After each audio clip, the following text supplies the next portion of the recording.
Hi friends అందరికీ ఈరోజు నా స్టైల్లో చికెన్ కర్రీ ఎలా చేద్దామో చూద్దామా.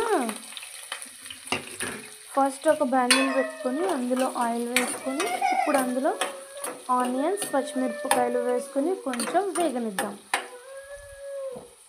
కొంచెం వేగిన తర్వాత ఇప్పుడు అందులో చికెన్ వేసుకుందాం. చికెన్లోనే కొంచెం పసుపు, కొంచెం సాల్ట్ కానీ గల్లిపోయి వేసుకుందాం. వేసుకొని ఒక 5 minutes కొంచెం ఉడకనిద్దాం. ఉడికిన తర్వాత అందులో నుంచి వాటర్ వచ్చిన తర్వాత అందులోనే అల్లం వెల్లుల్లి పేస్ట్ కూడా వేసుకొని దగ్గరకు వచ్చే వరకు మూత పెట్టుకుందాం.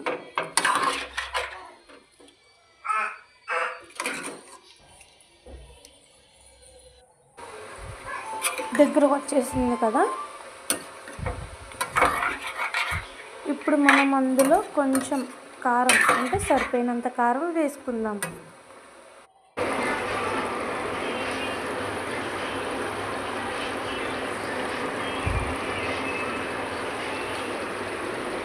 కారం వేసుకొని ఒక 10 minutes వేగనిద్దాం కూరని.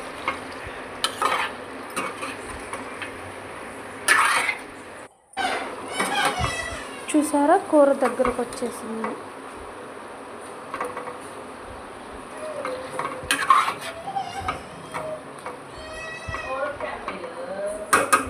ఇప్పుడు రైస్ పెట్టుకుని అందులో టేస్ట్ చేద్దాం కర్రీ ఎలా ఉంది. చాలా బాగుంది.